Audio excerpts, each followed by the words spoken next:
स्वागत आहे तुमचं कॉम्पिटिटिव्ह एक्झाम्स विथ टॉपिक या आपल्या मायबोली मराठी युट्यूब चॅनलवर। तर बघा, बँक खात्यात आता मोठे व्यवहार करण्यासाठी धोक्याचा इशारा दिलेला आहे। काय बिग ब्रेकिंग न्यूज आहे, सविस्तर माहिती या व्हिडिओच्या माध्यमातून मी तुम्हाला सांगण्याचा प्रयत्न करणार आहे। तर व्हिडिओ अजिबात स्किप करू नका, नाहीतर ती माहिती संपूर्ण तुम्हाला मिळणार नाही। बघा काय आहे ही माहिती, हे संपूर्ण माहिती मी तुम्हाला सांगणार आहे, तर व्हिडिओ अजिबात स्किप करू नका। चला तर बघूया। बघा, सरकारने काय केले, बचत खात्यातील मोठ्या रकमेच्या व्यवहारावर आता कठोर नियम असे लागू केले आहेत। या नियमांचे उल्लंघन केल्यास आर्थिक दंड आणि चौकशीची शक्यता असते। हे नियम बँकिंग व्यवहार अधिक पारदर्शक करण्यासाठी आणि काळ्या पैशावर नियंत्रण ठेवण्यासाठी आणलेलं आहे। बघा, बरोबर आहे। तर बघा काय म्हटले, 10 लाख रुपयांपेक्षा जास्त व्यवहार, काय म्हटले 10 लाख रुपयांपेक्षा जास्त व्यवहार जर करणार असाल तर याच्याबद्दल एक संपूर्ण माहिती दिलेली आहे। काय म्हटले, एका आर्थिक वर्षात किती 1 एप्रिल ते 31 मार्च बचत खात्यात जर 10 लाख रुपयांपेक्षा जास्त रक्कम जमा किंवा काढल्यास बँक ही माहिती आता आयकर विभागाला देते। अशा व्यवहारावर आयकर विभाग नजर ठेवतो आणि गरज भासल्यास खातेदाराला नोटीस पाठवू शकते।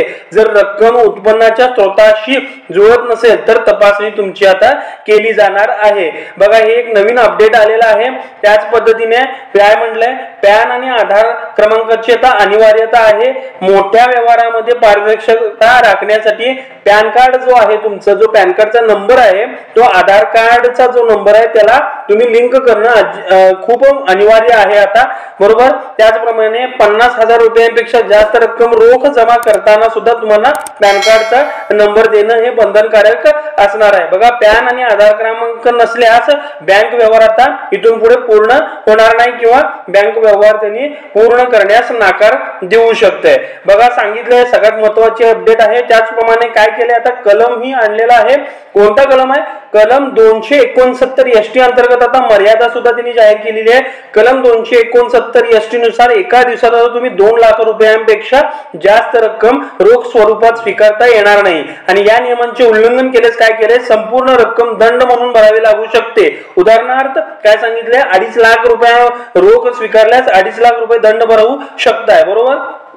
बघा, सरकारने काय केले, डिजिटल व्यवहाराला आता प्रोत्साहन देण्यासाठी हे सगळे नियम तयार केलेले आहेत। नियंत्रण ठेवण्यासाठी जे बेहिशोबी व्यवहार होणार आहेत त्यांच्यावर नियंत्रण ठेवण्यासाठी हे नियम हे लागू केलेले आहेत। बघा, बँका आणि आर्थिक संस्थांना आता संशयास्पद व्यवहारांची माहिती आयकर विभागाला देणे अनिवार्य आहे आणि जर व्यवहार वैध उत्पन्नातून झाला असेल तर कोणतीही समस्या नाही। मात्र उत्पन्नाचा तो स्रोत स्पष्ट नसल्यास आयकर विभाग तुमची तपासणी करू शकतात आणि दंडात्मक कारवाई करू शकतात।